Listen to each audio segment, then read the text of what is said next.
Alright. Let's talk HP Lovecraft Tales of Horror. This will be the first in 10 video series about HP Lovecraft's classic Tales of Horror here on Drew's Book Reviews. Stay tuned, that is coming right up.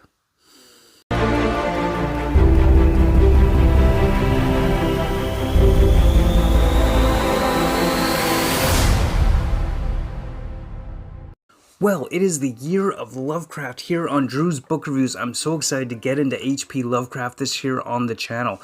So many great stories that I've heard so much about but never actually read. And now that I've got this absolutely beautiful leather-bound collector's edition of HP Lovecraft's Tales of Horror, let's get into that. But before we get into that, if you are interested in what I have to think about Tales of Horror from Lovecraft, make sure you hit that like button, comment, and subscribe.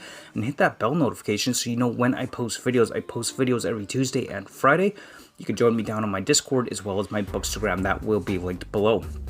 So let's talk about HP Lovecraft Tales of Horror. So I read a couple of stories this month for HP Lovecraft. This month's tales from Lovecraft include Dagon, The Statement of Randolph Carter, and the Cats of Uthar.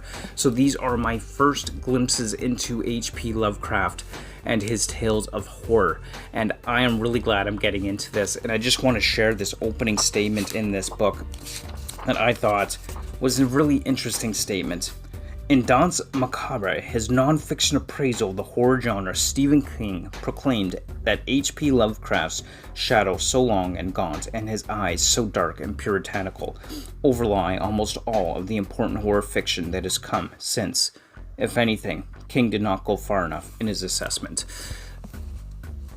After reading that opening sentence, I thought, boy, am I going to be in for a treat, and I can tell you, I am in for a treat. I really enjoyed the stories from H.P. Lovecraft that I started out with here. So starting off with Dagon, this is a really interesting tale.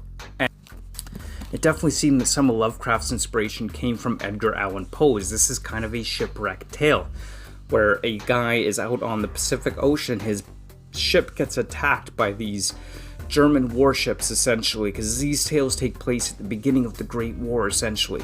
And he is attacked and found stranded in the middle of the Pacific Ocean. In his delirium, he finds himself waking up on this mysterious piece of land. But here's the terror and the horror of it. This land is absolutely dead.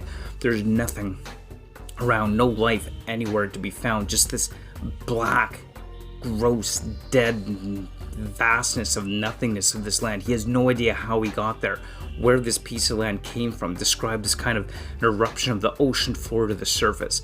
And of course, naturally, he's kind of freaked out, like, where am I? What's going on here? How did I get here?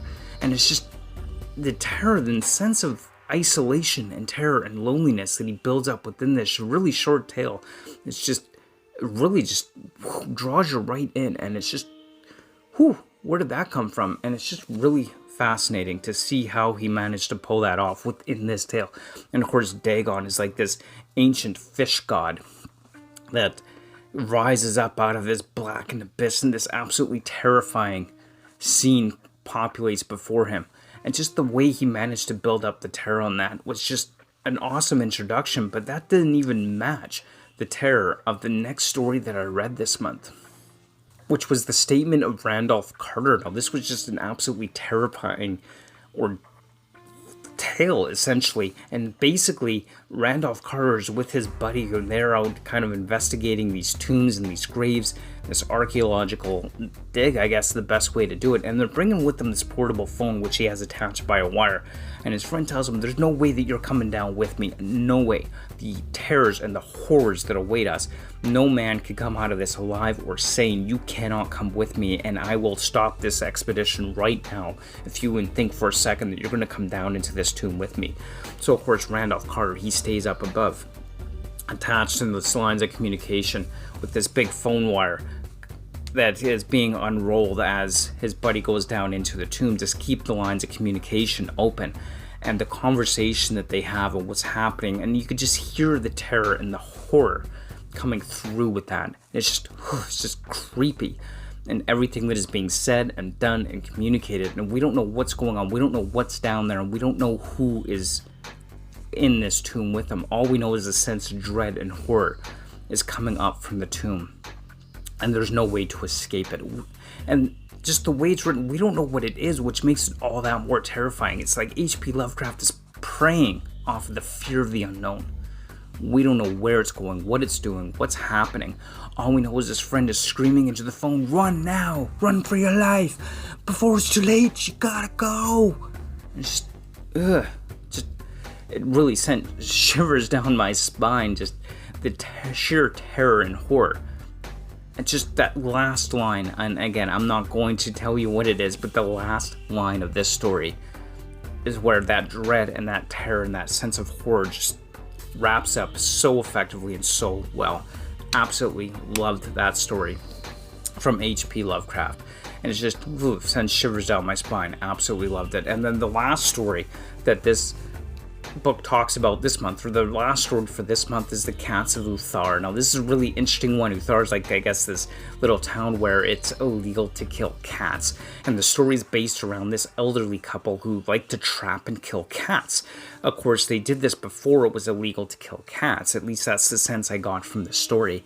But the end result is that one day the cats stopped eating, they stopped drinking, they just stopped behaving like normal cats. And at the same time, the elderly couple seems to have disappeared. Nobody has seen or heard from them at all until they discover what really happened to this elderly couple. And from that day forward, it was illegal to kill cats in Ulthar. There isn't much more I have to say about that story. Definitely, I don't think it was the best of the three this month. If I were to rate them in favorites, as far as my favorite, from first favorite to least favorite, Cats of Uthar would be number 3. Dagon would come in at number 2, with The Statement of Randolph Carter coming in my number 1 favorite HP Lovecraft read for this month. And just awesome tales of horror. Great introduction to HP Lovecraft. I'm so glad that I picked this up. I'm so glad that I received this as a gift from a viewer. So thank you so much. Thanks for watching. I mean, tell me in the comments below, do you like HP Lovecraft? Are you interested in his stories? Have you read any HP Lovecraft? Because I know I'm looking forward to reading through the tales of horror all throughout 2022. So let me know down below. And thank you so much for watching. Those are just some of my thoughts on these 3 rather short tales of HP Lovecraft for this month. And as always, thank you so much for watching. And until next time, keep on reading. Bye!